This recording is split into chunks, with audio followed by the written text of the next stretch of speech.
Malaysia में आने वाले हर नए बंदे को नहीं पता होता कि उसके साथ ये स्कैम कब और कैसे हो गए हैं।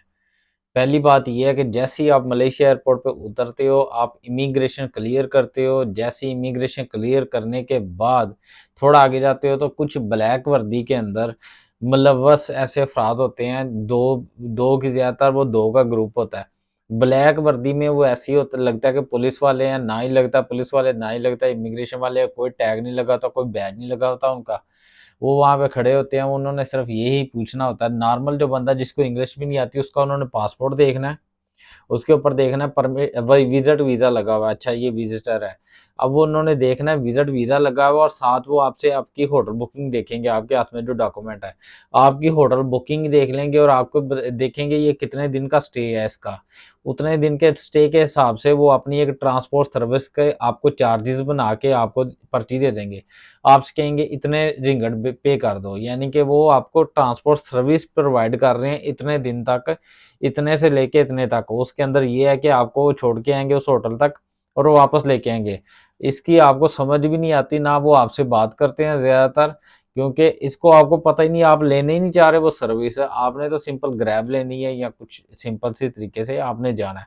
मगर उन्होंने वो आपको पर्ची काट दी है, 500 रिंगिट की। अगर आप 15 दिन का स्टे है तो 500 रिंगिट की, अगर आप 10 दिन का स्टे है उस हिसाब से उन्होंने अच्छी खासी अमाउंट की आपको पर्ची काट दी है। तो इस चीज़ का ख्याल रखिएगा, जैसे ही आपने इमिग्रेशन क्लियर करनी है, किसी की बात नहीं सुननी है। आपने अपना बैग पकड़ना है, जब बैग पकड़ लिया फिर किसी की बात नहीं सुननी। कोई पूछेगा कि होटल जा रहे हो या घर जा रहे हो, किसी किस्म की किसी की बात नहीं सुननी। बस अपना बैग पकड़ना और निकल जाना है एयरपोर्ट से बाहर। पहली चीज़ ये होगी। दूसरी बात ये होगी, एयरपोर्ट के बाहर जब आते हो तो बहुत सारे वो ऑलरेडी ड्राइवर खड़े होते हैं जो आपको प्रोवाइड करते हैं सर्विस, कि आपने जाना कहाँ है वहाँ पे पहुँचा के आते हैं। मेरा एक दोस्त आया पिछले दिनों, उसे पता नहीं था। तो वो क्या कहता है कि जैसे ही वो एयरपोर्ट से बाहर निकला तो उसने 4 दोस्त इकट्ठे थे, वो चारों विज़िट पे आए हुए थे। अब उन्होंने जाना था जौहर बारू, एयरपोर्ट है कुआलालंपुर के अंदर। ये एक सूबे से दूसरे सूबे की बात है। तो अगर अगर उन्होंने चारों ने मिलके कहा चलो यार ग्रैब बुक करवा लेते हैं, ग्रैब वाले से बात की तो वो कहता जी मैं चारों को ले जाऊँगा, 250 रिंगट लूँगा चारों से। ये मान गए। इन्होंने टोटल मिला-जुला के उसको 1000 रिंगट दिया जाने का, जौहर बारू का।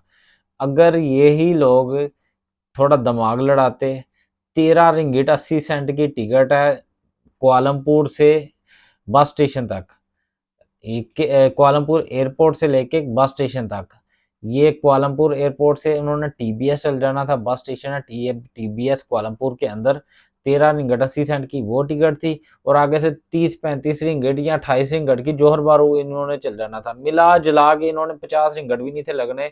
एक बंदे ने वहां पे जौहर बारू चल जाना था, हर बंदे ने 250 रिंगट पे किया ग्रैब वाले को। तो ये दूसरा स्कैम है जी।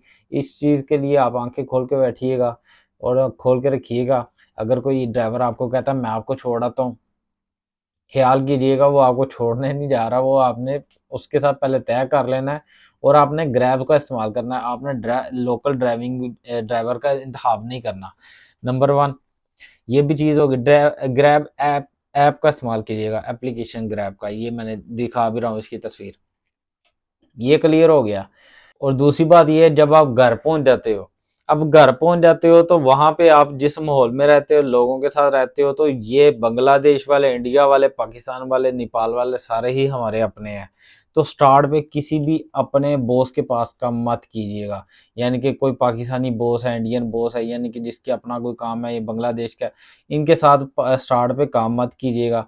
पहले आप कुछ मंथ गुजारें, इधर उधर काम करें, जो आपको प्रेफर ऑलरेडी आपने पहले जिसका अरेंज करके रखा हुआ है उस काम को करें। जब आपको थोड़ी ज़ुबान की समझ आ जाए, थोड़ा माहौल समझ आ जाए, फिर अपनों के पास काम कीजिएगा। मैं यही प्रेफर करूँगा कि पहले आप कहीं और काम करें। दूसरा स्कैंडल ये है क्योंकि पैसे नहीं मिलते हैं। तो दूसरी बात ये है जी, क्लियर होगी। तीसरी बात, किसी बंदे को पैसे ना दीजिएगा। किसी भी बंदे को अगर आपने 10 रिंगट भी दी है ना, उससे वापसी की तवक्को मत कीजिएगा। ये मलेशिया के अंदर एक वो पहली दूसरी तीसरी बात है कि मलेशिया के अंदर आपने किसी को पैसे नहीं देने हैं। अगर देने हैं तो आपने किसी की हेल्प कर देनी है दिल से, और उससे पैसे वापस नहीं मांगने।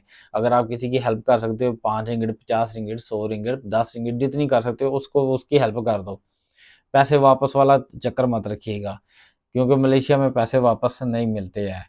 तो ये भी हो गया। पासपोर्ट किसी को नहीं देना।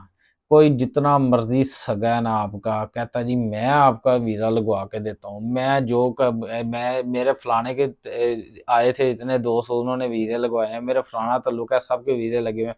बड़ी एग्जाम्पलें होंगी उस बंदे के।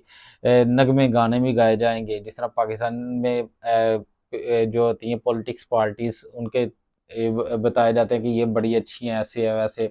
जो मर्जी, आपने किसी के ऊपर यकीन नहीं करना। अपना पासपोर्ट नहीं किसी को देना, जो चाहे जिसकी मर्जी, जो भी कोई कह देना कि ये बड़ा बड़ा बहुत बड़ा वली रहा है अपने वक्त का, जो मर्जी हो, आपने किसी को पासपोर्ट नहीं देना। अगर आप विजिट पे हो तो बिल्कुल पासपोर्ट नहीं देना। अगर आप परमिट पे हो तो फिर भी आपके पास पासपोर्ट अपना ही होना चाहिए, क्योंकि ये गवर्नमेंट का लॉ है कि जिसका वीज़ा लग भी गया तो वो अपना पासपोर्ट अपने पास रख सकता है। ये दूसरी तीसरी बात क्लियर होगी।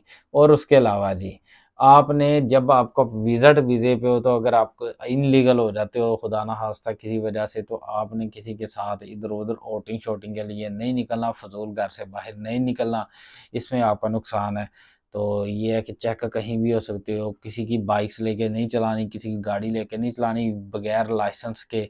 कोई भी मसला हो सकता है, किसी किस्म का भी आपके साथ मसला हो सकता है। और जब नया-नया बंदा जाता है काम के लिए, कि किसी जगह काम लगता है बंदा, तो वो सबसे पहले कहते हैं जी पासपोर्ट हमें जमा करा दो, हम आपका वीज़ा लगवा के देंगे। यहाँ पासपोर्ट जमा कराओ, ये कर देंगे, वो कर देंगे, हम अपना कुछ मंथ हमारे पास काम करो, अगर अच्छा काम किया हम आपको वीज़ा भी देंगे अपनी कंपनी का, ये वो सारा कुछ। ये सारी कहानी है, ये सालों से चलती आ रही कहानी है। कोई वीज़ा नहीं लगता।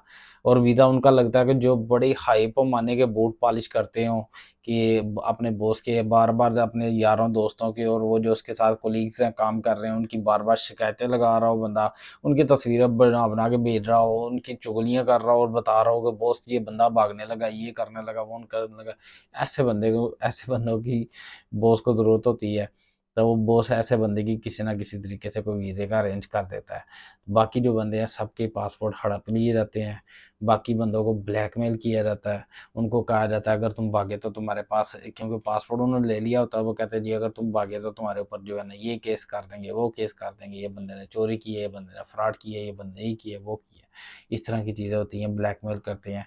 लिहाजा आपको जहाँ पे भी काम मिलता है पासपोर्ट नहीं देना आपने। पहली बात है, अगर आप वर्क वीज़े पे आए हो तो आप उसी कंपनी में काम करोगे जिस कंपनी का आपका परमिट है। दूसरी बात ये है कि अगर आप विजिट पे आए हो तो कोशिश करो विजिट एंजॉय करो, घर जाओ। तो अगर आप काम कर रहे हो तो पासपोर्ट नहीं देना, पासपोर्ट अपने पास रखिएगा। काम मिले ना मिले, भूखे मर जाओ, पासपोर्ट नहीं किसी को देना। ये बात है। तो अगर आपने वीज़ा भी लगवाना है तो कंपनी किसी में जाए, तो जाके डायरेक्ट कंपनी से बात करें किसी एजेंट की बजाय। तो जाके बोलें कि मुझे वीज़ा चाहिए, तो आप वीज़ा खुद अप्लाई करें। ये चंद स्कैम थे, तो जो इम्पोर्टेंट थे मैंने आपको बताने थे। तो अपना बहुत सारा ख्याल रखिएगा। अस्सलाम वालेकुम।